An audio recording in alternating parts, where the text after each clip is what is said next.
Hey guys, it's Karen, my review for Captain Marvel.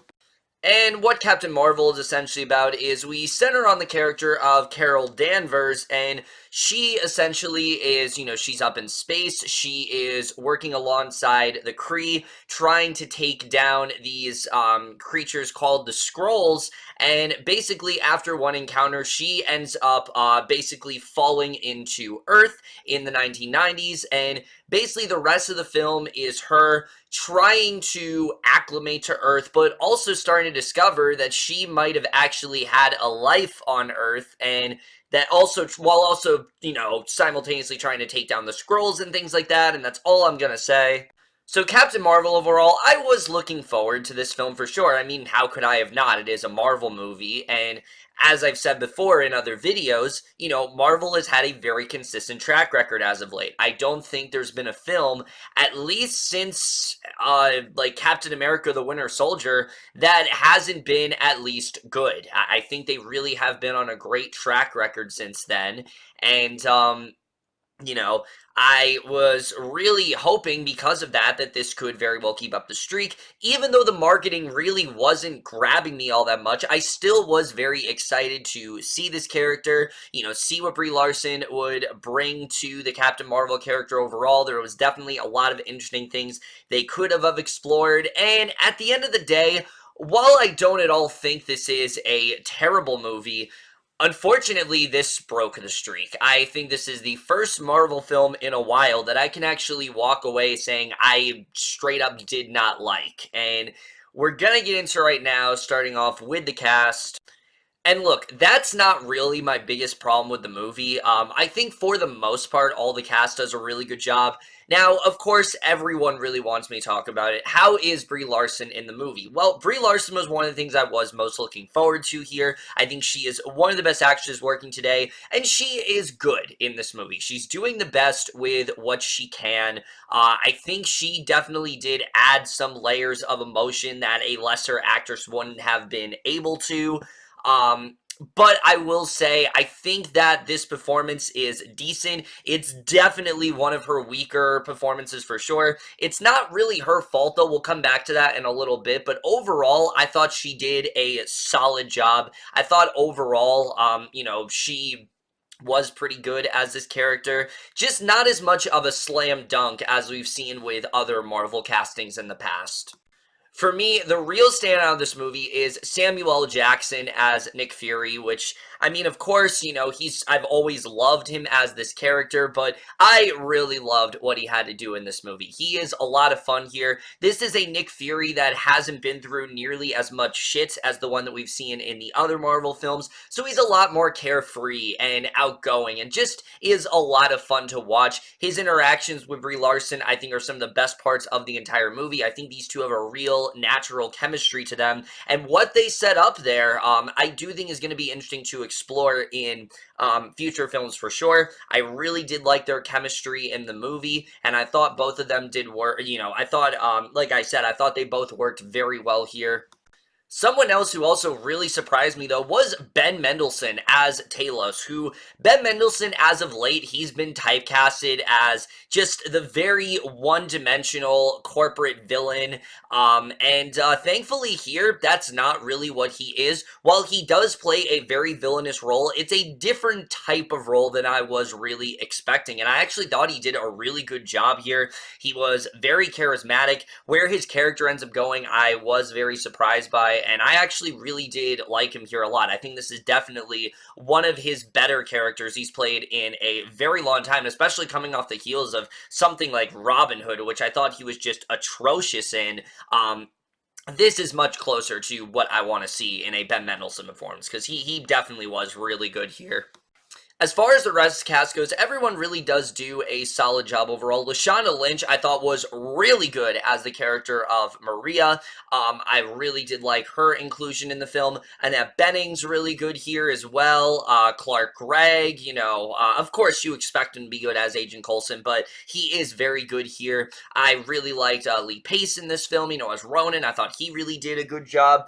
The only performance in this film that did not work for me really at all was Jude Law. Now, without really spoiling anything, I thought for the first half of the film he was alright, but it really did not seem like he was, nearly as good as some of the others. Then a certain direction happens, and I thought he just got terrible. The third act, especially. Wow, I thought he was really bad, and I was not a fan of him at all. But really, other than him, the rest of the cast I can't really say is all that bad. They're doing the best with what they have here, and I was overall impressed by them. Now let's get to the directing and the writing, because this is where we get into my more negative areas with the film, and the directing really is the biggest problem, in that most Marvel films, especially as of late, have had their own style to it, whether it was Taika Waititi's sort of style that he was going for with Thor Ragnarok, which was very much just a, satire, but it was also very glossy and things like that. It had a real style to it. It was something sort of like, it was trying to be like an 80s comedy, and it very much did feel that way. Or Infinity War, which was much more dark and grandiose and epic. Or even something like Ant-Man, which essentially is just a heist movie. This film just does not compare. The directing here by Ryan Fleck, and I believe Anna Boden is her name, these two are so bland. They really don't add anything to this movie. You honestly forget that they're directing it, and in terms of the Marvel directors we've had, I honestly think this is some of the weakest direction I've seen in a very long time. These two really added nothing to the movie, and honestly, I think anyone could have directed this movie, and it probably would have turned out exactly the same.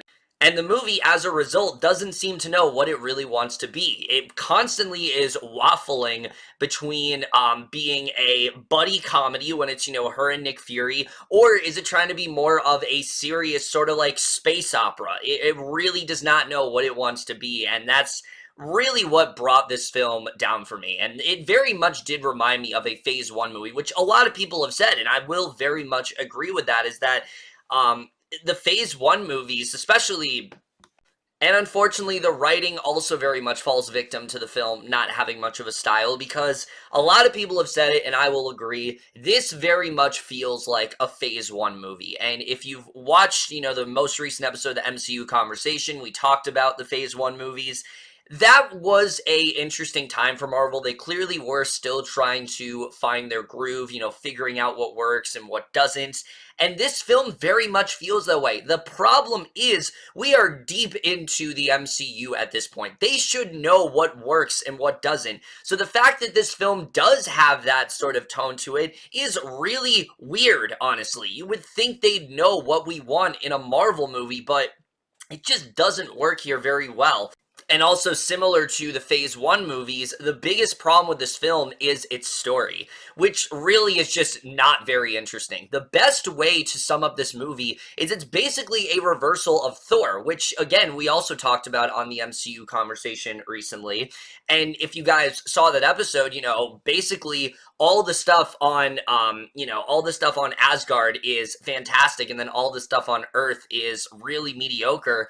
That's the exact opposite with this film. When the film was starting up, I was so disinterested and so bored, and it's mainly because they expect that right off the bat, what's going on in space and what the situation is, and they don't really take the time to explain why any of this matters. Why should I give a shit that the Kree are taking down the Skrulls? Why should I give a shit what Danvers, or Veers as she's called in the beginning of the movie, is involved in? Why should I really care about any of that? They don't really give you a reason to. You're just supposed to kind of go along with it, and it really didn't work for me, and it really did seem like they were trying to rush to the Earth stuff, and the Earth stuff does get a lot better, for sure, but even at that, for a while, it's hard to connect to what's really going on, and a lot of the time you're just kind of sitting there like, all right, this is, I know why we're focusing on her, but did we really need this movie? Because honestly, and I hate saying this, but the Captain Marvel character is just not very interesting. The way that she is in the movie, they just don't really give you a lot to latch onto here. It takes a long time for us to actually get any sort of investment in her character, and it just became very hard for me to get into it. And that really did bother me overall. Because, again, I love Brie Larson. I think she's a fantastic actress, but she can only do so much. And her character that she's playing, unfortunately, is really bland. She reacts to things in a very stoic way, and she doesn't have much emotion to it. And I understand that it's because she's from space and she's gonna react differently because of that. I get that, but it just didn't really work here. It doesn't make for a very entertaining experience, and that's what this film is trying to go for. It's trying to be a nice, lighthearted adventure, something something that Ant-Man the Wasp I actually think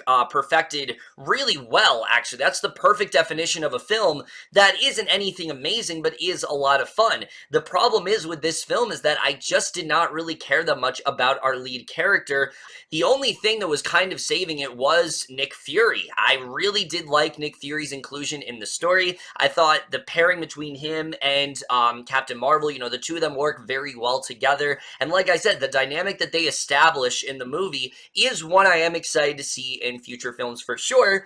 But it also is because of the inclusion of Goose the Cat, who I know this is just a cat, but the bonding between Goose the Cat and Nick Fury is truly great. Anytime those two interacted, I really loved it. I thought they had such an interesting dynamic, and it was something that you don't know you need. But again, the fact that I can say a cat is one of the standouts of this movie, that just tells you how uneventful a lot of this movie really does feel. And that really is the biggest problem with the movie, is that eventually it did start to get interesting. And there is a twist that I do really like in this movie. It just happens way too late into the film. And by then, you're already getting to the climax of the movie. And it's just very hard to stay invested because of that. Up till then, a lot of it is just her, she's in the 90s and things like that, and they do some fun little jokes here and there that I did appreciate. There's a really funny joke, involving this startup and that, they're trying to watch something and it's taking a while to load. That was really funny. I thought that was definitely a really fun, sort of relatable joke right there, especially for people who were in the 90s and were using computers then. That was definitely a lot of fun. But for the most part, they don't really do much with the 90s period. The movie honestly could have been set anywhere, and I think it probably would have played out exactly the same. Thankfully, though, the movie does finally get interesting. Once we focus more on Lashana Lynch's character, establish the bond that she has with Carol Danvers, that's when the movie got a lot better for me. But again, that's like the last 52 minutes of this movie. Up till then, it was kind of a slog to get through, and again, thankfully it does pick up. Like, we establish more about the scrolls and things like that I wasn't really expecting. Even at that, though, the direction that they go in, this twist that they end up establishing, it's very predictable, and it makes the movie feel a lot less special than it really should. And look, I get it that Captain Marvel is supposed to be that last sort of building block that connects everything together, but it really does seem like this is a film that they easily could have done way earlier. I mean, I don't know why we waited so long for this character. I get it that she's supposed to be like the most powerful in the MCU, but just the arc that they give her, it's not very interesting, and it just isn't what I expected it to be. I don't know exactly what I necessarily wanted, but it certainly wasn't something this simple, and it just didn't really work as well as it could have. Another thing that really did disappoint me about this movie, though, is what they do with a lot of the characters we've already known.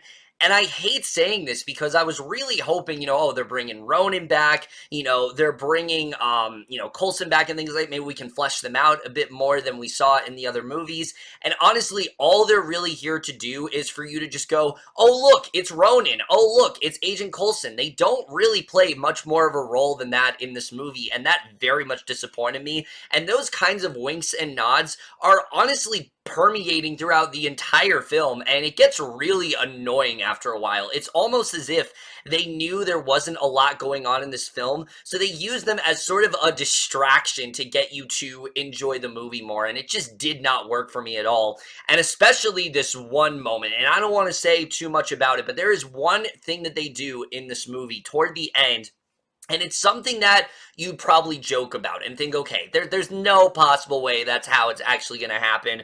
But then it does, and that especially pissed me off. And I'll talk more about that when I do a spoiler review and things like that. But just overall, that really did disappoint me. And there are sadly a bunch of scenes like that in this film. And again, it's something that I think Marvel was above at this point. But it just seemed like because there wasn't a lot going on in the story, they then tried to add all of these ancillary characters that we've come to know before, and it just didn't really work overall, sadly.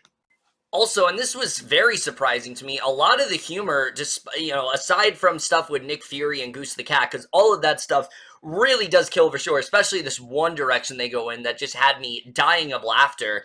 A lot of the humor really does not work here. I thought a lot of it was very forced. A lot of it really did seem like they were just doing the easiest jokes possible, and I really did not find a lot of this movie funny. I really only remember laughing at like stuff between Nick Fury and Goose the Cat. When they're not on screen, I felt like the humor was way more forced, and it just did not work at all. And usually Marvel, they hit bullseyes when it comes to humor, but it just did not work here for some reason. Now, in terms of cinematography, I'm a bit 50-50 here, because here's the thing I will say. From a motion capture standpoint, this is some of the best I think I've ever seen. I mean, the de-aging on Samuel Jackson and Clark Gregg is masterful. The way they were able to do it and make it look so seamless to the point where you forget that's not how they actually look, that it's just simply technology that's doing that, is amazing to watch. And I never had any doubt, especially considering how well it looked on Michael Douglas and Michelle Pfeiffer in the Ant-Man movies, that it wasn't going to work here. But again, this is the first time we're seeing de-aging for an entire film, and it just looks incredible here. And that is the one thing I will absolutely give this film. It is a huge step forward for technology, and it's incredible to watch. They really did do a great job with that.